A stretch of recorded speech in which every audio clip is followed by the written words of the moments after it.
Hello ladies and gentlemen, and welcome to Mr. Catholic's Musings. I've got a very special report. It is all about the Regeneration Summit that happened in a place called Sheffield in Yorkshire here in England recently.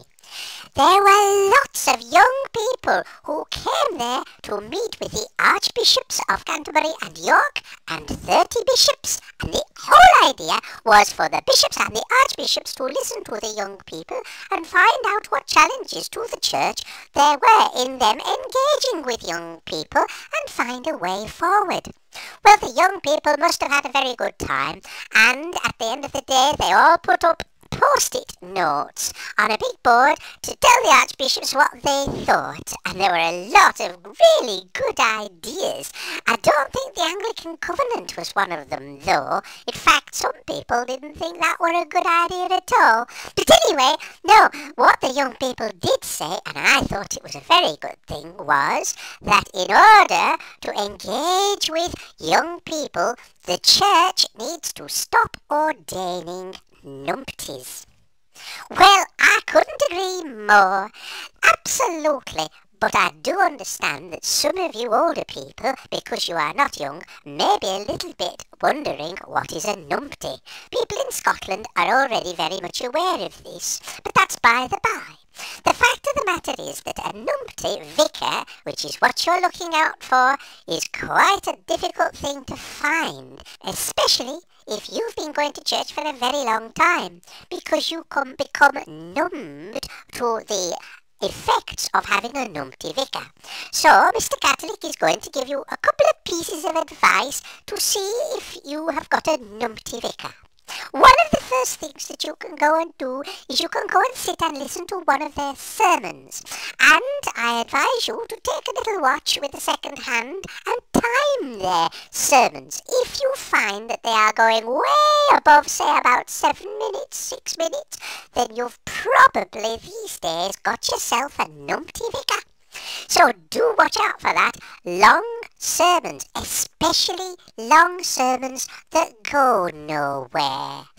The ones that say, "Oh, and I'm going to make another point in a minute. Oh, and I'll come to that in a while. Oh, dear me, you've got a numpty vicar, missus." Then there are the ones that talk theology, and it's as if, you know, they're all up in the air. You've got no idea what it is they're saying. They've obviously swallowed a theological textbook, and they think it's their job in life to regurgitate it to you poor people. Well, if you don't understand the word the vicar says during his sermon, you've probably got a numpty vicar. In fact, on the matter of airy-fairy, if you find that your vicar is generally, you know, head in the clouds, hasn't got a clue about reality, doesn't know what's going on in real life, doesn't have a clue how the rest of the world lives, well, there you go, you've got yourself a numpty vicar.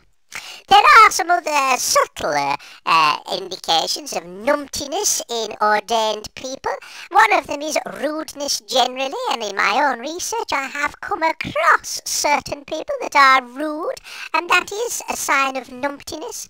And I have to report, as I have before really, but especially on this occasion, that numptiness is not only reserved for those who are simply ordained to the priesthood, but it is also a very much going on apace for those that have been consecrated.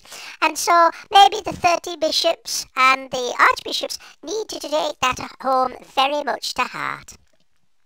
For those of us that have become inured of numptiness in our vicars, I have developed a Numpty-O-matic, which is available on my website for 12 shillings and sixpence. It is available to you all to order, and I might get you one. But the thing of the matter is, what you do with it when you get it is you take it to your local vicar, and if it starts going mad, you know you've got a numpty vicar. So watch out, ladies and gentlemen. Be careful, you might have a numpty vicar. If you have, it's unlikely he will be attracting the young people of England to his church, or for that matter, to her church, of course. God bless you all. Bye-bye, and see you soon.